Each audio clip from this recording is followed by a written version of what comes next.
Total Énergie, Auchan, Renault ou encore Leroy Merlin, plusieurs entreprises françaises qui ont des intérêts et des salariés en Russie sont confrontées à ce dilemme, rester ou partir. La pression de l'opinion française et internationale est forte, mais les solutions ne sont pas simples. Avant d'en débattre, un état des lieux signé Sandra Cerquera. Mercredi dernier, devant le Parlement, le président ukrainien exhorte les entreprises françaises implantées en Russie à quitter le pays. Les entreprises françaises doivent quitter le marché russe. Renault, Auchan, Leroy Merlin doivent cesser d'être les sponsors de la machine de guerre de la Russie. Cible des critiques de Zelensky, seul Renault a décidé de stopper temporairement ses activités dans son usine de Moscou. Les autres sociétés françaises, encore actives en Russie, temporisent et espèrent une fin rapide du conflit en Ukraine. C'est le cas du groupe Muliez qui possède les enseignes Auchan, Leroy Merlin et Decathlon. Le groupe a décidé de se maintenir en Russie, justifiant son choix par la nécessité de ne pas condamner leurs équipes sur place. Danone, Bonduelle, Société Générale sont également encore présentes en Russie. Total Énergie aussi, même si le groupe prévoit d'arrêter tout achat de pétrole dans les meilleurs délais ou au plus tard fin 2022. Selon Bercy, la France est le premier employeur en Russie avec quelques 160 000 salariés. Partir ou rester, une décision loin d'être sans conséquence pour ces entreprises. Le gouvernement a décidé de leur laisser le choix. Ce qui est certain, c'est qu'il y a des entreprises françaises qui sont en Russie, qu'elles font des choix, qu'elles doivent appliquer les sanctions qui sont fixées et elles le font. On n'a pas demandé aux entreprises étrangères, que ce soit la France ou les autres pays, de quitter la Russie. En revanche, ce qu'on leur a demandé, et ce qui est appliqué par les entreprises françaises, c'est de ne pas s'engager dans de nouveaux investissements en Russie. À partir de là, ça devient une décision de chaque entreprise. Dans ce bras de fer, Vladimir Poutine laisse planer une menace, nationaliser les activités des entreprises qui quitteraient le pays. Plusieurs milliards d'euros sont en jeu pour les entreprises françaises.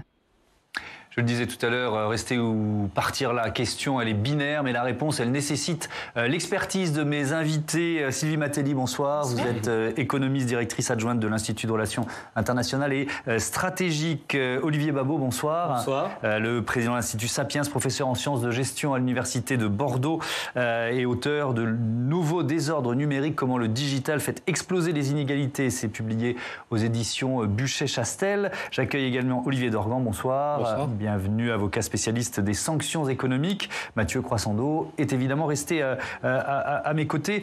Je peux pas ne pas vous poser la question générale, même s'il y a sans doute autant de réponses que d'entreprises, parce qu'à chaque entreprise, un cas particulier. Sylvie Matelli, mais vous répondez quoi, vous, à la question rester ou partir ?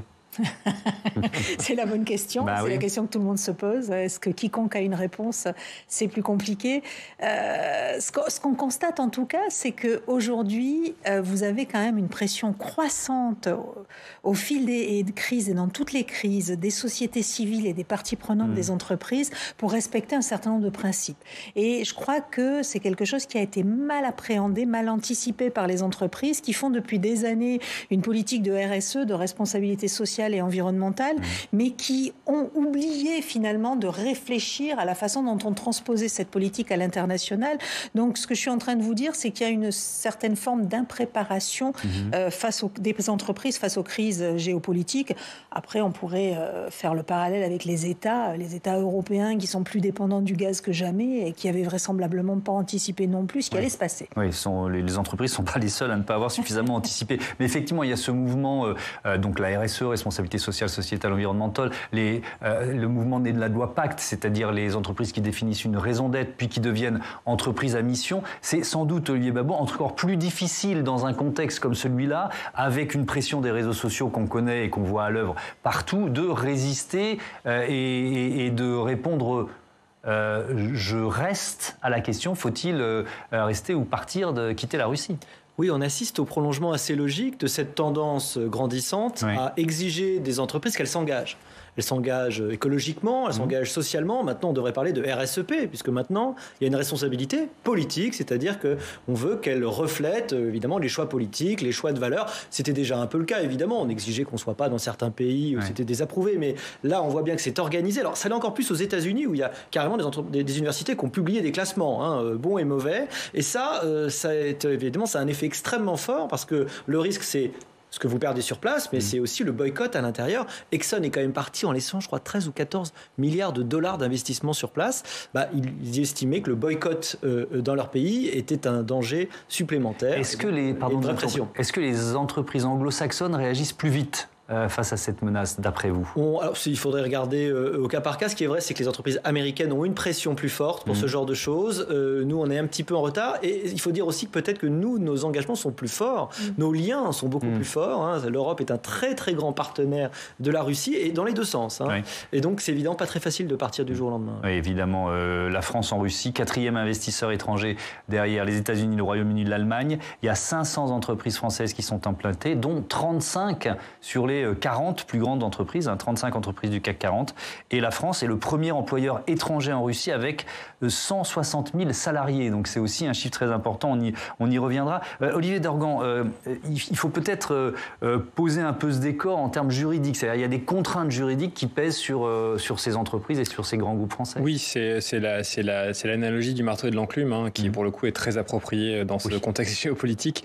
On a à la fois, et c'est ce que rappelait Gabriel Attal, des règles qui de toute manière ont forcé certaines entreprises françaises à quitter le territoire russe parce qu'elles exerçaient dans des secteurs d'activité qui sont aujourd'hui sanctionnés au niveau européen. Ouais. Et on en parle beaucoup moins, et c'est à mon sens une des questions qui devrait être apportée au débat, des contre-mesures russes depuis maintenant quasiment un mois, depuis le 28 février pour être précis, qui rendent très difficile la sortie de ces entreprises du territoire russe. Et c'est assez propre d'ailleurs à la manière dont ces entreprises ont investi en Russie, parce qu'il faut aussi...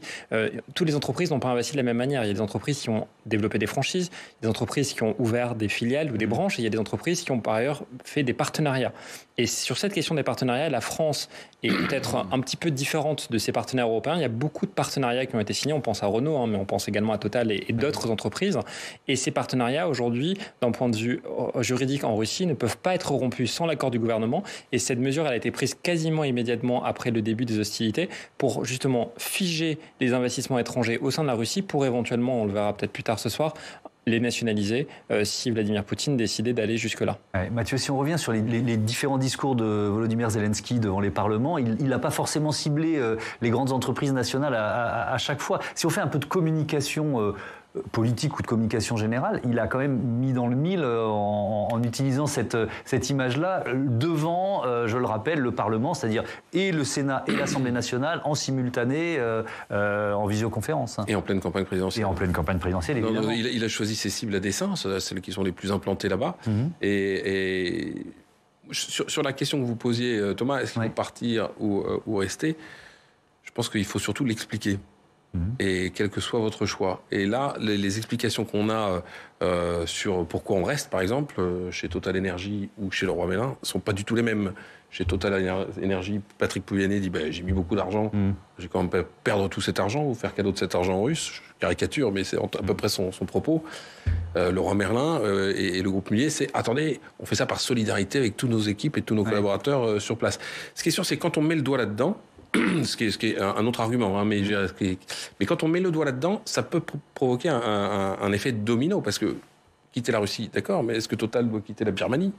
Est-ce que Total doit quitter les régimes qui ne sont pas toujours fréquentables, où ils ont fait de l'argent? On voit bien que pour eux, céder, c'est s'exposer à des risques systémiques sur la quasi-totalité je suis sûr qu'il y a beaucoup de démocraties exemplaires qui produisent des hydrocarbures dans le monde aujourd'hui. Alors si on fait un focus sur les différents cas de figure des entreprises françaises, alors il y a celles qui ont annoncé vouloir quitter la Russie. Vous les voyez s'afficher: Renault, BNP Paribas, Crédit Agricole, LVMH, Kering, Hermès, Airbus, Safran et Alstom. Ensuite, il y a celles qui ont dit, et vous en avez cité quelques-unes, on reste.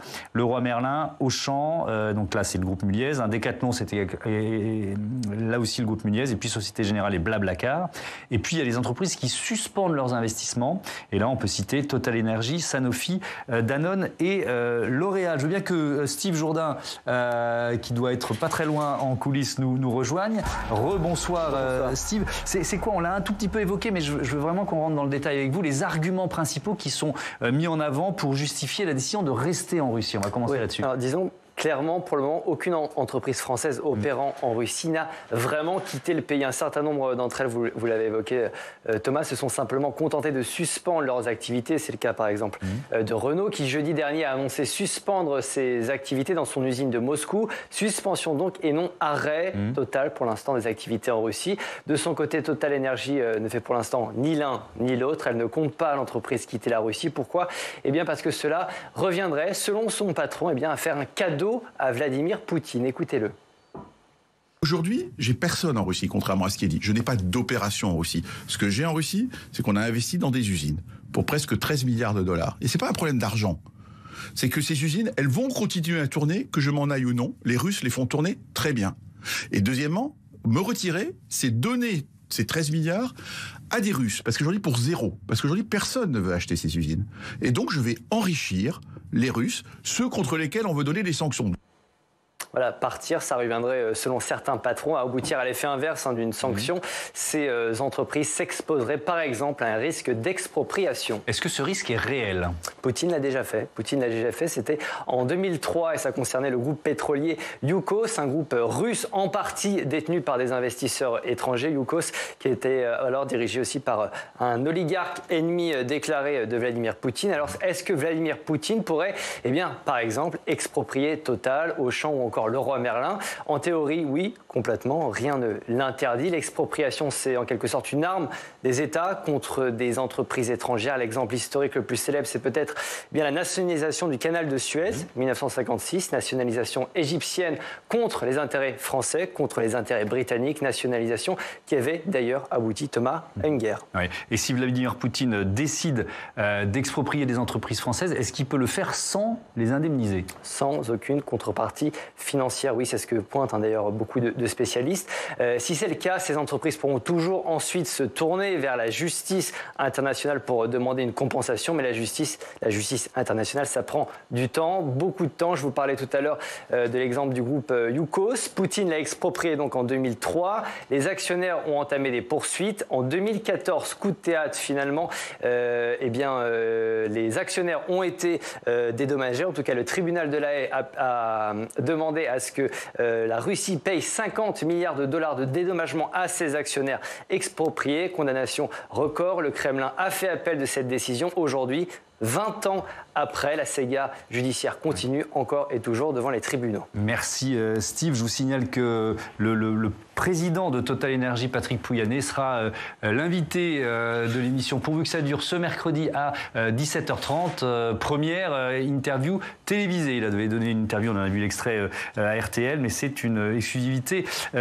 télé et voilà, ce sera évidemment un moment important de cette semaine. Olivier Dorgan, est-ce qu'on va voir forcément, je rebondis sur ce que vient de dire Steve, fleurir des contentieux internationaux entre les groupes français ou d'autres d'ailleurs et la Russie?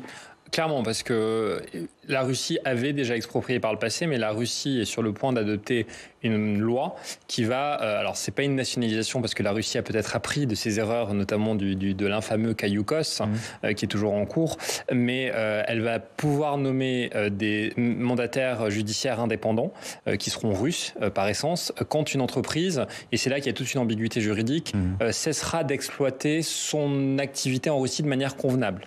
Et là, je reste sur cette ambiguïté volontaire parce que le texte est à peu près de cette ambiguïté en russe. Et donc, elle a un outil juridique complémentaire dont elle entend faire usage, parce que je ne vois pas pourquoi le président Poutine aurait demandé à la Douma de plancher sur cette nouvelle loi qui vient renforcer le dispositif existant.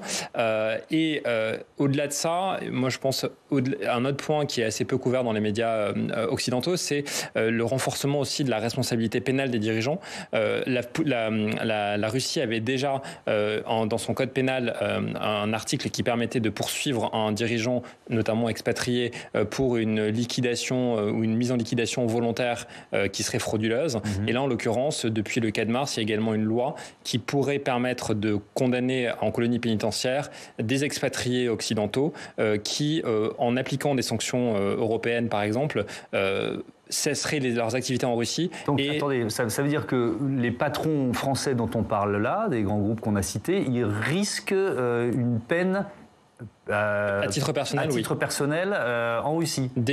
Tant qu'ils sont sur le territoire russe, oui, parce que vous imaginez bien que la France n'extradera jamais bien sûr. Ses ressoritsants vers la Russie. Ça leur interdirait d'aller en Russie, quoi, grosso modo. Ça leur interdirait d'aller en Russie. Oui. Mais c'est vrai que je rebondis un peu sur quoi on en parlait tout à l'heure. Ce qui est assez intéressant, c'est dans la communication des entreprises. J'entends beaucoup de choses. J'entends effectivement des éléments réputationnels, des éléments économiques, mais je n'entends pas d'éléments juridiques. Et je me pose la question de savoir pourquoi. Parce que ça pourrait être relativement audible, si on le dit de manière assez simple, pour un groupe comme le groupe Muliez, par exemple, d'expliquer que quand bien même il se pose la question de savoir s'il est pertinent ou non pour le groupe de rester en Russie, il lui est juridiquement aujourd'hui très compliqué, voire impossible, quoi qu'il en soit, de sortir de Russie. Et alors, de mémoire, Patrick Pouyanné sur RTL, il avait fait référence en parlant de contrats sur le gaz, en disant on a des contrats à 25 ans, et s'il n'y a pas une décision politique d'embargo, on ne peut pas sortir de ces contrats, on aurait à payer des pénalités très importantes. Est-ce que vous entendez cet argument, Sylvie Matelli ? On va faire le cas Total encore quelques minutes, et ensuite le cas Auchan. Cet argument de Patrick Pouyanné de dire si je pars comme ça brutalement, j'enrichis les Russes. Finalement, c'est contre-productif. C'est vrai ou pas ? C'est vrai, mais en restant, il les enrichit aussi, en fait. Donc, c'est toute la difficulté de la problématique. Au fond, qu'est-ce qui vaut mieux, partir tout de suite ou rester et préserver aussi ses intérêts financiers, ses intérêts économiques sur place. Donc, c'est clair que c'est une question complexe. Je serais bien en peine de répondre à la place de Total et de ses dirigeants. C'est une question complexe, surtout pour des groupes qui sont des groupes qui sont présents dans l'énergie et très présent dans l'énergie, parce que, comme vous l'évoquiez tout à l'heure, il n'y a pas de pays où il est à peu près sûr d'investir et de faire ses activités. Et puis, il ne vous aura pas échappé qu'on est en pleine transition énergétique, que Total est en train de révolutionner son activité. C'est pour ça qu'ils ont changé de nom, d'ailleurs, qui s'appelle Total Énergie. Tout à fait, donc d'investir massivement pour changer cette activité, compter largement sur le gaz et l'exploitation du gaz pour parvenir à se passer de pétrole. Donc forcément, ça oblige aussi à réfléchir, à réorienter cette stratégie, et ça prend un petit peu de temps, ce qui peut expliquer le temps que se donne l'entreprise aussi pour prendre sa décision définitive sur la Russie. Olivier Babot, un dernier mot sur Total. Quand Patrick Pouyanné annonce la fin des investissements futur, c'est ce qu'on comprend. Est-ce que c'est un gros sacrifice ? Qu'est-ce que ça représente ? Ça peut être une façon, sans le dire, sans l'exprimer ainsi, d'attendre. Parce que finalement, qu'est-ce qui va se passer ? Personne ne le sait. Est-ce que ça va se terminer dans 2 jours, dans 1 semaine, dans plusieurs mois ? On peut tous espérer que ça soit relativement rapide. Et les entreprises, sans doute, attendent des jours meilleurs. Est-ce que, je sais pas, le régime de Poutine va se terminer ? Et d'ailleurs, les entreprises, elles se positionnent dans le temps long. Et donc, elles imaginent ces investissements et puis ces relations avec leurs clients, avec les collaborateurs sur place dans le temps long. Et elles se disent, qu'est-ce qui va se passer ? Le jour où la guerre sera finie, est-ce que j'aurai brûlé mes vaisseaux ? Est-ce que j'aurai beaucoup de mal à rétablir la confiance que j'aurais trahie ? Est-ce que j'aurais perdu mes investissements ? Et donc, dire qu'on ne va pas réinvestir tout de suite, c'est une façon de dire, on va voir quelques semaines ce qui se passe, et puis avec un peu de chance, ça va finir par se tasser. Personne ne sait ce qui va se passer. Oui, de jouer un peu la montre. Alors, on parle d'Auchan maintenant, très implanté en Russie, 3,2 milliards d'euros de chiffre d'affaires en 2021, 10% du chiffre d'affaires global de l'entreprise, 240 magasins et 30 000 salariés. Ça, c'est uniquement pour Auchan. Je rappelle qu'il y a d'autres enseignes du groupe Muliez qui sont présentes en Russie. Et puis, je vous propose d'entendre... Alors là, il n'y a pas eu d'interview radio ou télé. Il y a eu une interview de presse écrite du patron, du PDG d'Auchan Retail International, Yves Claude. C'était au Journal du Dimanche, hier. Je le cite. « Le plus important à nos yeux est de préserver nos collaborateurs et d'assurer notre mission première qui est de continuer à nourrir les populations dans ces 2 pays. On agit pour la population civile. » Il dit plus loin, « Si Auchan part, nous privons d'emploi 30 000 personnes qui sont salariés et actionnaires pour 40% d'entre elles. » Et enfin, partir serait inimaginable sur un plan économique, mais pas du point de vue... Partir serait imaginable sur le plan économique, mais pas du point de vue humain. Le groupe Auchan peut-il quitter la Russie sans mettre en péril son avenir, Sylvie Matelli ? Ça pèse, quand on dit 10% des chiffres d'affaires... Il survivrait à ça, quoi. Il survivrait très certainement à ça, surtout qu'on peut imaginer qu'il se repositionnerait ailleurs. Simplement, la crainte, c'est de ne plus pouvoir y retourner, puisque les magasins seraient récupérés. Alors Vladimir Poutine a menacé de nationaliser et d'installer des entrepreneurs locaux. Donc c'est clair qu'on peut aussi créer un nouveau concurrent. C'est ce qui s'était passé, rappelez-vous, avec les sanctions qu'avait imposées la Russie sur l'agriculture et qui ont permis à l'agriculture russe de se repositionner sur les marchés mondiaux et aujourd'hui d'être le premier à la Russie d'être le premier exportateur de blé. Donc c'est aussi ça qui rentre en ligne de compte, bien évidemment. Et 10% de votre chiffre d'affaires, alors ça fait mal, c'est pas rien, mais c'est de la consommation finale, donc ça doit pouvoir se récupérer ailleurs. Olivier Dorgan, l'argument humain, les 30 000 salariés russes dont parle Yves Claude, que leur arriverait-il si Auchan partait ? C'est-à-dire que, alors c'est un peu de l'économie fiction, mais qu'est-ce qui pourrait se passer ? C'est pas forcément de l'économie fiction, parce que certains groupes internationaux non français ont quitté, ont annoncé. Alors il y a différents scénarios. Il y a le scénario d'équivalent de chômage technique ou de chômage partiel. Donc une prise en charge des salaires pendant un certain temps, justement dans cet attentisme, parce que vous le disiez très justement, les groupes se posent la question de la temporalité de ces sanctions et de savoir si oui ou non la Russie redeviendra un partenaire commercial fréquentable et ne veulent pas tout de suite couper les ponts de manière définitive, notamment vis-à-vis de leurs employés. Une autre option, ce serait effectivement de les licencier, enfin en tout cas de cesser son activité, donc de les licencier de fait. Mais comme le disait très justement Sylvie Matelli, dans ce cas-là, et c'est un peu le sens de ce que propose Vladimir Poutine, on irait de toute manière sur une nationalisation et donc ces gens-là se retrouveraient de fait avec un nouveau employeur qui soit chinois ou russe en l'occurrence. Peut-être pour rebondir rapidement sur ce que disait Sylvie Matelli, qui est à mon sens une analyse très juste, les entreprises aussi ont l'expérience. Ce n'est pas la première fois qu'un pays fait l'objet de sanctions. Alors c'est la première fois qu'un pays dans lequel la France est aussi implantée fait l'objet de sanctions. Ça c'est une évidence. Mais il y a d'autres groupes, notamment dans le secteur de l'énergie, qui ont par exemple réinvesti le marché iranien, soit avant 2012, soit entre 2016 et 2018, et qui ont vu ce que partir rapidement faisait. Moi, j'ai accompagné des délégations d'entrepreneurs et des gens du MEDEF en Iran à plusieurs reprises entre 2016 et 2018, et les entreprises n'étaient pas accueillies à bras ouverts parce que les Chinois s'étaient engouffrés dans ce marché-là. Et quand vous allez aujourd'hui à Téhéran, vous avez une ville qui est beaucoup plus dans sa consommation asiatique qu'elle n'était européenne, alors qu'elle l'était par le passé. Donc, je pense que les entreprises françaises ont cette crainte en tête. Donc, vous comprenez qu'elles jouent la montre, pour reprendre un peu la formule de Villers-Babot. Je comprends. Même, on a cité celles qui ont annoncé quitter la Russie. Ce que disait Steve, c'est-à-dire il y a l'annonce et puis il y a les actes. Ça va prendre un peu de temps, quoi. Voilà. Je comprends qu'elle joue la montre. Après, là où je ne suis pas forcément en phase en termes de temporalité juridique, c'est que quand bien même demain nous arrivions à un cessez-le-feu et quand bien même demain même Volodymyr Zelensky reconnaissait l'indépendance des provinces de l'Est de l'Ukraine, je ne suis pas sûr que les sanctions occidentales tomberaient. Quand on écoute le discours de Joe Biden il y a quelques jours à Varsovie, on comprend qu'on est rentré dans une dynamique de guerre froide et je ne pense pas que les entreprises aient encore intégré cette notion dans leur planification, ce qui montre aussi l'impréparation dont parlait Sylvie Matelli en matière de géopolitique.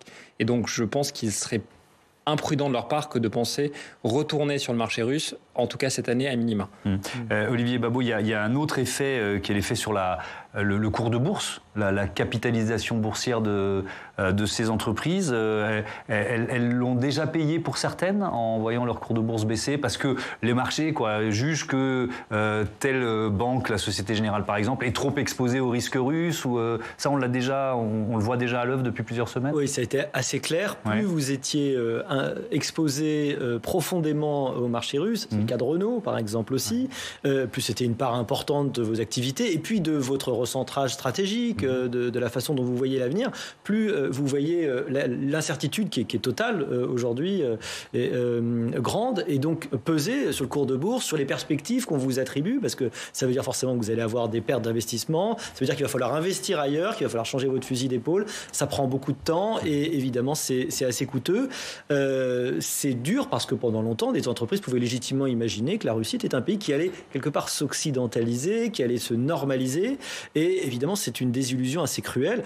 Encore comme vous l'avez souligné, même chez les décideurs politiques, beaucoup n'avaient pas vu cette rupture venir. On en est un peu tous étonnés. Oui. Alors vous l'avez dit, Mathieu, on est au cœur de la campagne présidentielle également, et évidemment les candidates, les candidats se positionnent sur cette question. Deux candidates à la présidentielle, Valérie Pécresse et d'abord Nathalie Arthaud. Écoutez.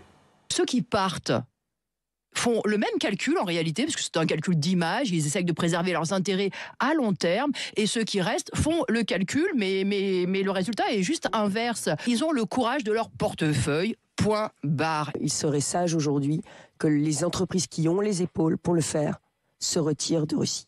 Je ne dis pas à toutes les entreprises de France d'arrêter de faire du commerce avec la Russie parce que je pense qu'il faut aussi penser aux salariés de ces entreprises. Les entreprises qui ont les épaules, dit Valérie Pécresse. Sylvie Matelli, c'est vrai que depuis, c'est logique, hein, on parle toujours des groupes les plus puissants, on parle des 35, des 40 plus grandes entreprises françaises, mais il y a, on a vu le chiffre tout à l'heure, il y a 500 entreprises qui sont présentes en Russie. Est-ce que le risque est forcément plus faible pour elles parce qu'elles sont moins dans les projecteurs médiatiques? Bon, vous avez un tout petit peu répondu hier sur la question de l'engagement moral, de l'engagement politique, de la raison d'être des entreprises. Même les PME peuvent être sur ce chemin-là. Donc le risque est plus ou moins fort pour elles. Qu'est-ce que vous diriez ? Non, ça dépend. Moi, je ne sais pas ce que sont les épaules des entreprises, en fait. Donc, et je ne pense pas que ça dépende de la taille de l'entreprise. Ouais. Non, ça dépend de l'exposition et du positionnement sur place. Quand vous êtes uniquement approvisionné par des produits russes, c'est vrai que vous êtes moins exposé que lorsque vous êtes présent sur place, que vous y avez des usines ou que vous y avez des supermarchés et que vous savez que vous ne les récupérerez certainement pas quand la crise sera terminée. Tout à l'heure, on avait évoqué en début d'émission la différence entre les États-Unis, les entreprises américaines, les entreprises européennes. Et c'est vrai qu'on parlait des investisseurs à l'instant et du fait que les investisseurs pariaient contre l'entreprise qui était sur place parce qu'il y avait une exposition qui était forte et un risque qui était fort. La question de la responsabilité joue aussi beaucoup plus fortement aux États-Unis. Vous avez depuis des années des fonds éthiques, voire des fonds activistes proches de mouvances religieuses ou autres qui refusent d'investir dans un certain nombre d'entreprises qui ne respecteraient pas les droits de l'homme ou autres. Et ça pèse énormément, surtout quand vous avez un système de retraite par capitalisation, puisque les retraités souhaitent qu'on prenne le moins de risques possible avec l'argent qu'ils placent pour leur retraite. Donc vous voyez, ce capitalisme financier est très différent de l'Europe, où en Europe, on met plutôt des règles en demandant aux entreprises de respecter ces règles. Et c'est très très net aujourd'hui sur toutes ces problématiques des droits de l'homme, sur toutes ces problématiques de lutte contre le changement climatique, etc. C'est vrai que la limite de ces règles, c'est qu'à un moment donné, il faut être en capacité de les faire appliquer. Là où les fonds d'investissement et les investisseurs sont assez radicaux dans leur choix et quand ils décident de ne plus investir, vous êtes bien obligé de vous retirer.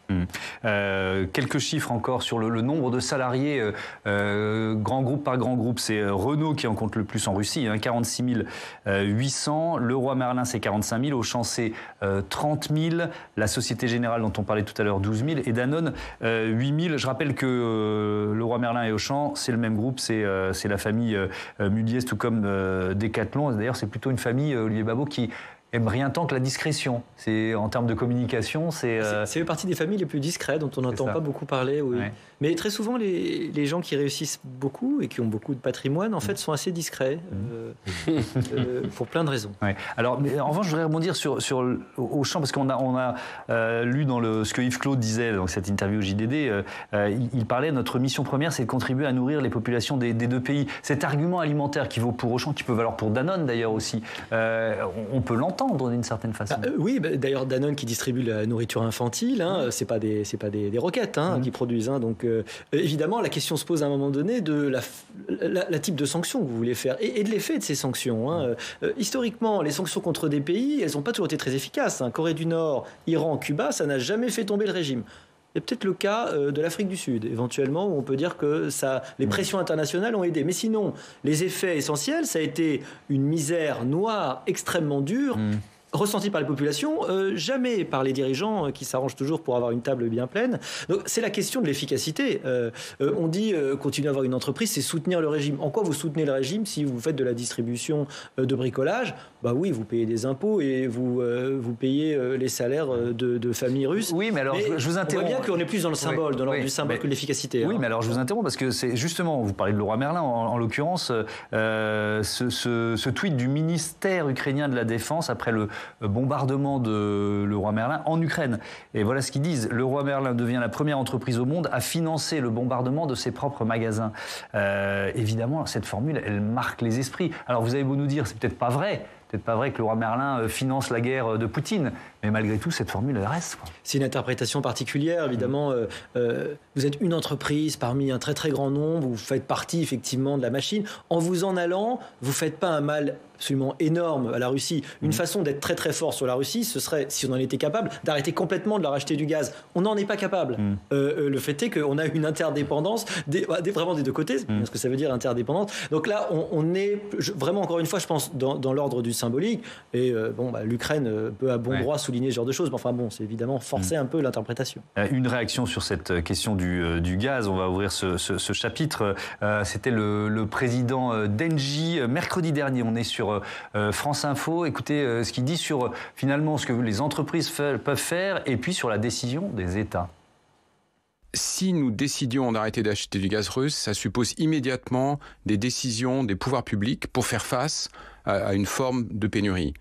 Et du coup, nous sommes vraiment convaincus que c'est une décision qui doit être prise par la puissance publique et probablement par l'Europe, parce que c'est elle qui a la capacité à prendre de telles décisions et à l'accompagner des mesures qui seraient nécessaires.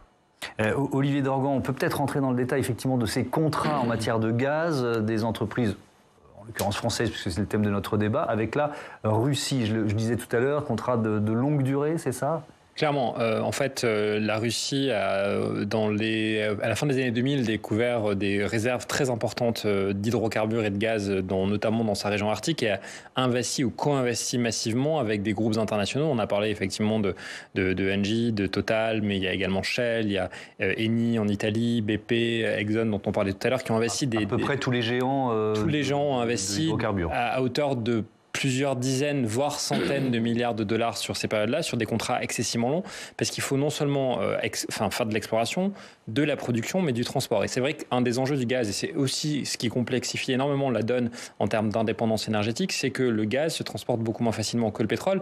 Et donc, de fait, les investissements qui ont été faits ne portent pas uniquement sur l'exploration et la production, mais également sur la liquéfaction et sur le transport. C'est d'ailleurs une des raisons pour lesquelles on a annoncé il y a quelques heures, me semble-t-il, que le port du Havre était en train de réfléchir à la création d'une unité de liquéfaction pour recevoir justement du gaz naturel liquéfié. Ouais. Et donc, les investissements qui ont été faits sont massifs, concernent énormément de groupes occidentaux, dont des groupes français, et ils répondent à un besoin. Et là où effectivement le directeur général de Engie a parfaitement raison, c'est que c'est aux politiques et uniquement aux politiques de prendre cette décision-là, parce que ces décisions, elles seraient beaucoup trop lourdes de sens. Si demain, par exemple, Total, et sans vouloir aller dans le sens de Patrick Pouyanné, si demain Total décidait d'arrêter de s'approvisionner en gaz auprès de la Russie, il ne serait plus en mesure, déjà il mettrait un terme à un engagement contractuel fort avec ses partenaires locaux. Donc il aurait des pénalités à payer. Il aurait des pénalités, il pourrait potentiellement être à son tour attrait devant un tribunal arbitral ou devant un tribunal judiciaire russe. Mais au-delà de ces risques judiciaires, il y a également des risques économiques. Comment est-ce que le président de Total peut, en tant que personne morale privée, prendre la décision de faire peser un risque sur les entreprises françaises qui ont besoin de ce gaz-là. Et donc là, pour le coup, il n'y a pas d'hypocrisie, je pense, dans le discours de ces grands majors du pétrole et du gaz. S'il n'y a pas de décision politique, il est inconscient pour le coup de la part de ces groupes de sortir. Et c'est d'ailleurs une des raisons pour lesquelles il a été beaucoup plus simple pour des groupes comme BP, par exemple, qui appartient au Royaume-Uni, de sortir ses investissements de Russie parce que le Royaume-Uni a décidé, comme les États-Unis, de se passer du gaz russe à une échéance beaucoup plus courte que celle de l'Union européenne. Mais alors, Sylvie Mati, est-ce qu'il y a une part d'hypocrisie des États dans ce dossier du gaz, finalement, fait peser sur les entreprises la pression de l'opinion pour sortir ou non de la dépendance au gaz russe? Alors, ce ne sont pas que les États qui font peser la pression. C'est, on l'a dit, les sociétés civiles et les parties prenantes. C'est vrai que dans les sanctions que nous avons imposées, je ne sais pas si c'est de l'hypocrisie, mais en tout cas, on n'a pas osé à ce stade aller jusqu'au bout. Et ce n'est pas forcément la France et l'État français, d'ailleurs, parce qu'on s'en passerait probablement... Peut-être pas facilement, mais on peut s'en passer de manière plus réaliste que des pays comme l'Allemagne, des pays comme l'Italie ou les pays d'Europe centrale et orientale. On a décidé de rester unis dans ces sanctions et donc de continuer à ne pas sanctionner tout de suite le gaz, même si, vous l'avez vu, il y a un objectif dans plusieurs mois de parvenir à réduire nos importations. Finalement, sans prononcer de sanctions, si on arrive à réduire nos importations des 2 tiers, comme l'a annoncé la présidente de la Commission européenne, c'est une sanction sanction sans être une sanction. Donc, oui, il y a une hypocrisie des États s'ils venaient à exiger des entreprises de partir, puisqu'en réalité, eux n'osent pas imposer ce type de sanctions. Et en même temps, je crois qu'on est tous un peu gênés aux entournures dans cette situation-là. Olivier Babot, est-ce qu'il y a eu des prises de position officielles pour dire qu'il faut peut-être se préparer à des ruptures d'approvisionnement l'hiver prochain? Donc, ne me trompe pas, le président d'RTE, dans les journaux ce matin. Donc c'est RTE, réseau transport électricité, oui, c'est ça, voilà, ceux qui transportent l'électricité. Ouais. Il y a 3 solutions pour se passer de l'énergie russe. Soit, évidemment, vous importez ça, d'ailleurs, notamment des États-Unis, qui sont bien contents de vendre du gaz de schiste que nous, on s'interdit de produire nous-mêmes. C'est un peu le paradoxe. Deuxième chose, c'est qu'on prolonge, évidemment, des centrales dans les pays qui avaient prévu, centrales nucléaires, qui avaient prévu les arrêter. On rouvre éventuellement des centrales à charbon. C'est pas génial, vraiment pas génial, pas très réjouissant. Et la troisième, c'est mettre plusieurs pulls cet hiver, et c'est probablement de supporter des coupures qui vont être distribuées comment, c'est ce qui était un peu suggéré. Il va y avoir une forme de pénurie, Ça veut dire quoi? Ça veut dire qu'on va avoir plus de mal à chauffer, qu'il y avait des moments où on n'aura peut-être plus d'électricité. C'est quelque chose dont on avait totalement perdu l'habitude depuis très longtemps, notamment en France. Il est possible que ça revienne si la situation n'évolue pas et si vraiment on veut que les sanctions soit efficace, c'est-à-dire si on veut vraiment réduire cette dépendance et commander moins, ou d'ailleurs si Poutine, d'une façon ou d'une autre, décide de moins nous livrer, parce que lui aussi, c'est une course à essayer de trouver un peu plus d'indépendance, essayer de trouver d'autres débouchés, évidemment, pour son gaz. Au-delà, pour compléter ce qui vient d'être dit, au-delà des coupures dans nos logements, ce qu'on craint aussi, c'est des fermetures d'usines, en fait, des entreprises. On fera plutôt peser ça d'abord sur les entreprises, peut-être, avant de le faire sur les ménages, je ne sais pas. Non, pour l'instant, rien n'a été dit, donc on ne sait pas trop, mais c'est vrai que si le gaz n'arrive plus, ce sont aussi des entreprises qui peuvent fermer, donc des personnes qui peuvent se retrouver au chômage technique. Donc on voit, il n'y a pas que la question de la température dans nos logements et le fait que les vendeurs de pulls risquent de bien vendre leurs pulls l'hiver prochain. Il y a aussi de l'activité économique. Oui, bien sûr. C'est d'ailleurs ce que Olaf Scholz, le chancelier allemand, disait. Si l'Allemagne se prive du gaz russe, il y a une récession en Allemagne et par ricochet un peu partout en Europe. Ça, clairement.